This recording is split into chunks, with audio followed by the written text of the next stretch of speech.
Jason Carey here, National Urban League Small Business Matters, brought to you by Nationwide. Today, we sit down with entrepreneur Latoya Smith. Let's get to it. Miss Latoya Smith, CEO of Brass City Media. What is Brass City Media? Well, I'm originally from Waterbury, Connecticut. Okay. Waterbury is nicknamed the Brass City. So when folks were migrating from the South looking for work up north, they worked in all the factories, and we were the largest manufacturer of brass. So I always wanted to have some connection to my city. Although I live in Brooklyn, I always go home and I mentor young people. We talk about entrepreneurship, technology, and other things. So that was my connection, so a little history lesson. Right. A little history lesson. Let folks know where I'm from. Okay, all right.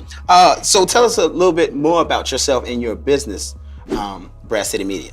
What was interesting, I didn't, seek out to start a business. I actually started my career as a journalist here, at Black Enterprise. I was their Wealth for Life editor, and you're interviewing entrepreneurs and you're seeing the opportunities out there. Media is consistently changing. And, although content marketing is not new, it became the buzzword of 2013. So different financial services brands would reach out to me and say, hey, we want to create content for millennials. What are they interested in? What type of videos do they want? What type of content are they reading? And that consulting business is what led me to start Brass City Media, and so here we are 4 years later. Wow. So video marketing. What is video marketing? So we got into video marketing because brands are consistently thinking of ways to communicate with their customers, with their suppliers, and tell folks about what they do. So we help them create educational content that's engaging, that's inspirational, that really helps either drive website traffic, and mainly, just for brand awareness. Short form videos that go on Instagram or Facebook, on some of your social media, or even on your website. It seems it's easier now that you can make your own commercial. And for the longest times, making a commercial to get on TV was a challenge. Right. Do you encourage people to go down that path of creating creative content for themselves or authentic content for themselves? Well, it depends. It really depends on what your budget is and what your capacity is. If you know that you don't know how to operate a camera and you don't want to DIY it yourself, you don't know how to color correct, you don't feel comfortable on camera, then you should reach out to a professional to say, hey, this is what I want to do. But not only that, it's not just about recording it, it's about telling a story. So you need a content professional that's going to help you tell your story in the most compelling way. How should businesses develop their content? You know what I'm saying? How should they go about saying, hey, I know what I want to put onto video or put it onto my websites? How should they go about that? Should it calling a professional like yourself? How should they go about that? Well, the process that we usually do is I say, think about your pain points. What are your customers consistently coming to you saying that this is their challenge? So when you look at all those challenges, you're going to come up with your content right there, and then you start creating scripts around that stuff. Because what you want to do, you want to be authentic, and you want to speak directly to those individuals, and you want to help them. And part of the strategy part is saying, okay, how can I start with these short educational videos and then take that to webinars, to conferences, and build from that platform on up. So that's what we help our customers do. It doesn't end at just the video content. So it may be a strategy around even live streaming, because sometimes folks don't want all the bells and the whistles and the production. They just want to see you get on live and talk about your journey, your challenges, the good, the bad, the ugly of business.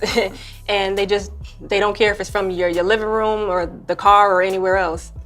Or what resources should a business go to when creating these kind of content? Where should they go? I would say when you want to find out who your audience is, you really need to put some time and research into that. There's websites like Reference USA that can help you look at companies by industry if you're a service-based business. And then if you're a B2C, talk to people. Who are your existing customers? Why do they come to you? What's working for them? And then go out there and research other people, because it's more than just saying, hey, I want to target female entrepreneurs. Well, what age? What's her income look like? What position is he or she in? And even psychographics, what do they like to do on the weekend? You should be able to see, and you're going to have more than one buyer persona. You may have 5, 10 different people that you're going to be able to service. You should know what they look like from A to Z, what they like to eat, what they do on the weekend, and like I said, even their income and the roles that they have within that company. So the more you can really break down and define who your target audience is and who you're speaking to, that's so much easier in developing your messaging. Okay.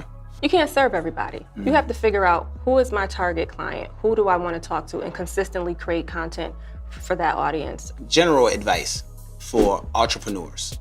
Yes, know your finances. That's the thing. I think a lot of entrepreneurs do not look at their balance sheets, their P&L statements. You should know what money's coming in, what your cash flow looks like, where you're spending money, and that'll give you an indication of where you can start investing in your business, whether it's to bring on another employee and to get that support. But I really think that people need to spend more time looking at their balance sheets and really understanding their finances as well. Because just knowing, hey, I have this amount in checking, this amount in savings, you need to know where it's going. You need to put some away just in case you have a vendor that doesn't pay you.